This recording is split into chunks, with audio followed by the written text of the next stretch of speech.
On all the new trees we got here. This is an apple. Now this plant here we just planted. That's a bush. A bush. What I will be doing is taking a fence and go around each one of them, each and every one. Because if you don't, the deer will eat the tops off of everything, and it just stay that size. They won't never grow none. That's right. So you got to fence it off. That's going to keep the little motorcycle dude off of my stuff. Yeah. And keep the deer off of my stuff. That's right. Keep the dogs from running over it. And digging it up. And my wife from running it over with a lawnmower. LSU, Louisiana State University, recommended this tree for this area, this part of the parish. All right. If you got a chance and can get dwarf, it'll take your conditions wherever you at, plant dwarf. Now, if you got a lot of land, acres and acres, plant what you want. But like him, you plant dwarf when you can. That way, you don't take as much room, and it'll bear all you want to eat and sell in a heartbeat. Well, that one's not dwarf. That's going to be a full size, which means we are going to have to prune it. Well, no problem. You can cut them back. And keep them cut. Tall. Yeah. You can grow this apple on a fence, cut the branches off in front and the back, and let them grow lateral down the fence. That's what Thomas Jefferson did. And that was way back when. Now, I was thinking about fruiting trees I wanted on my property. Can you guess why I wanted apple? To make my own cider. Oh. So, if we go into any kind of food insecurity in this country, I could possibly can my foods in my own cider and my own vinegar. That's right. And apple cider is the base to every herbal remedy you can think of to heal your body. Either that or alcohol, they don't use much alcohol. That's right. So for us, apples were a give me. Not to mention our rabbits can eat apple branches as a treat and as a food. And apple make good apple cider, which is alcoholic. Yes, sir. So you have to, don't just pick something, you guys, because you like the sound of it. If you're going to put something on your property that's going to be there longer than you're alive on this earth, make sure you know why you put it there. Now with these apple trees, we are going to go deep. We're going to crumble this heavy clay back up. We are clay here. This is some good dirt here. Yeah, that is that good dirt. That's beautiful there. We do have a mixture of like a silt and a clay. These trees are going to be gorgeous here. I got a pair of cutters on my truck. Let me go get them. Now, these apple trees are dormant, you guys, which means they can be put in the ground before the last frost happens in zones 8 through 11. Hear me now. You need to put your berries and your fruiting trees in the ground now. Now, guys, before the summer heat. If you don't, that's why so many people have trouble getting fruit trees to grow in subtropical climates. We get too hot, too humid, too fast for too long. If you plant these trees in May, you're going to stunt their growth. Get them in the ground. This is like the second week in February. That's beautiful. Get them in the ground now. Like my dad was just explaining, your hole has to be 1 deep, 2 wide as the root ball. So now they're going to fill it back in a little bit full of horse manure, rotted hay, rabbit manure, compost, worm castings. None of that's going to burn this plant, but oh my God, is it going to feed it? And it's going to attract earthworms. Now, under every berry and every tree we're going to plant here at Starkey Farmstead, we will create a tiny ecosystem under each one. Perfect, right there. We will put lemongrass. We will put Savannah grass. We will put purslane. We will grow comfrey and white clover under every single tree. That will help to feed the tree's microbiology under the soil, as well as fertilize it long term and keep the weeds down. Watering the newly planted apple tree. Now he's bringing back in that soil. And then we're going to heavy mulch around the base of this brand new Anna apple tree. Please make sure that you are getting self-pollinating variety so that you don't have to have multiple trees. Here you go, you guys. Apple tree is in the ground. Again, we went with an Anna because it was suggested as an amazing apple variety for my grow zone, which is USDA zone 9A, 9B. So as you can see, we're stepping up the game this year, guys. We laid down winter cover crops. We're using the chickens and a rotational grazing with a solar paneled electric fence to take all these cover crops down for us in preparation of spring planting. Just a couple more thoughts on putting berry and trees on your property. Go ahead and get them in the soil now. Can't tell you how thankful I am for these two for making my dream come true. Of seeing this property turn into more than just rows of vegetables, but a real food forest. Deer eat them, you be lucky. Yeah. Thank you guys. I'm ready to have one more. I appreciate y'all. Right there. Steven said, I don't know what I'm talking about. He's doing all the digging. I appreciate y'all. Everybody knows I'm not even really supposed to be moving around too much, but I had to record this for posterity's sake. As Storky Farmstead has finally got our fruit trees I have talked about for 2 years on this property. Let me tell you guys how I farm without credit cards, okay?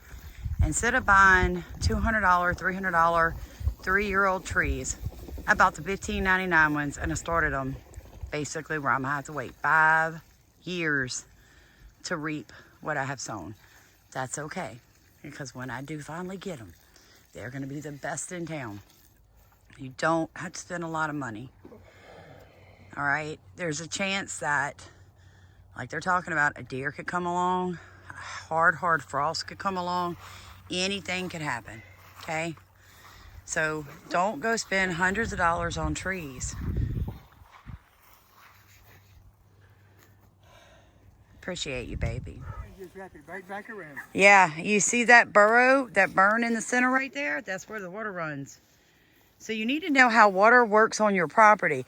So Steven's putting this is an apple, right? Yeah, you're about to step on it, baby. Your apple tree. We're gonna put that last apple tree right here on a high point so we do not drown it. Because it rains a lot in Louisiana. When we come out of a drought, it'll put down 60 inches in 2 months. You had better know the environment you're planting in. And know the flow of your water on your property. It doesn't matter how I do it.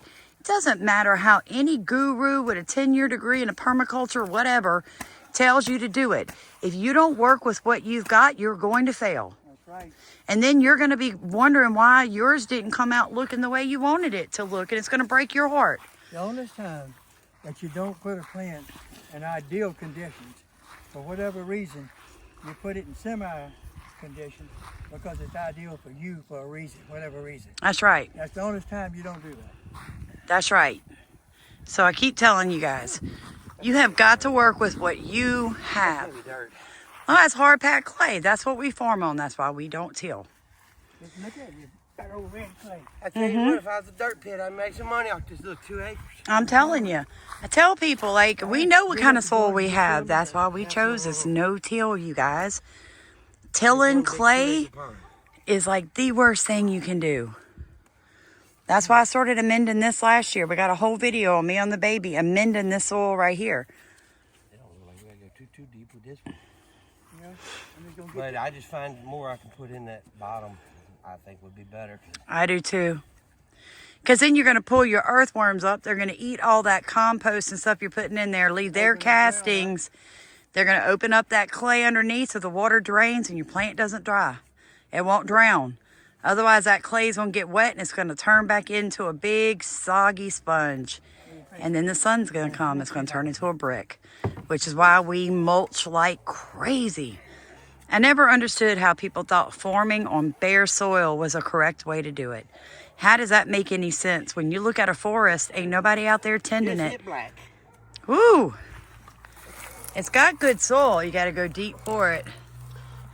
It's better than that though. I had no idea. Look how black Oh, look how black that they is. must have hauled some of the clay in here. They did. Yeah, They dug it out of that pond, Daddy. No, most of that's a pretty These over shop. the years and years, the clay washed in on top of the topsoil. That's exactly right. What you need to know as a people, this used to be an old field.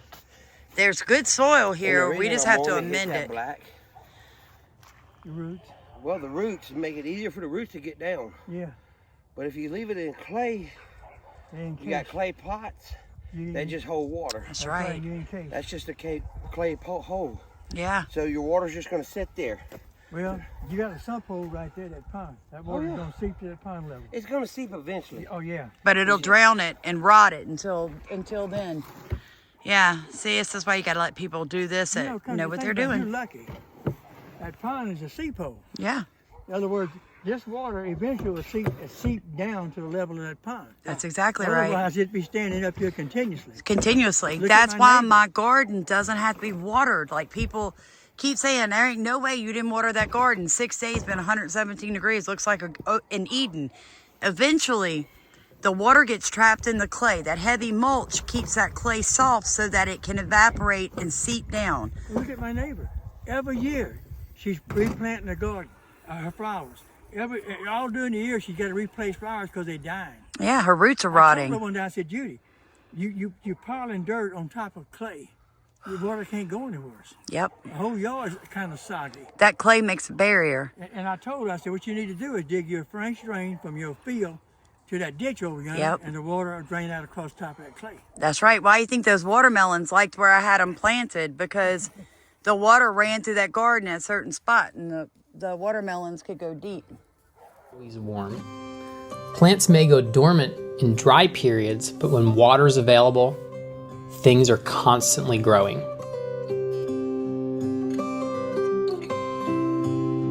This means that soils are actually poor because the nutrients are constantly being taken up by the plants.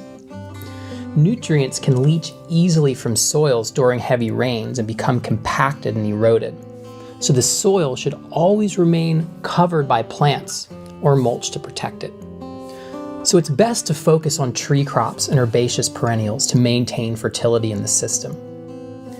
Annual agriculture can be devastating in the tropics if nutrients aren't replenished to the soil. Where we do find annual agriculture, like this scene from Cuba, there's an extensive worm composting operation to support it. The tropics are full of perennial food plants, many of which grow as understory plants, and the integration of annual crops in a mosaic with fruits and nuts provides the soil nutrient stability that's needed. Here's a recent sketch my design firm did for a location on the island of Maui in Hawaii. The tropics are all about layering, stacking in plants at different heights, just like we find in the natural jungle. Here we see bamboo, banana, yam, cassava, lemongrass, pumpkin, and turmeric in a multi-storied jungle of edible and useful species in Costa Rica. And here we see a circle of banana trees in Vietnam surrounded by perennial staple crops like sweet potato, cocoa yams, and lemongrass as well. Weeds grow prolifically in the tropics with all the rain and heat, and controlling them needs careful planning. Animal tractoring is one method that can work in the tropics. I'm not talking about hooking chickens up to tiny tractors. It's a movable chicken house and pen where they're intensively grazed on one area and then moved on. This type of strategy, where the chickens do the work of weeding while they eat greens and insects, is the type of relationship we want to create in our permaculture food system. Aquaculture. Welcome back to Starkey Farmstead. Today is the day that we take our organic, regenerative, no-till 2-acre farmstead to another level by bringing in fruiting trees and fruiting berry bushes. It's our first real step into getting a permaculture feel to our farm.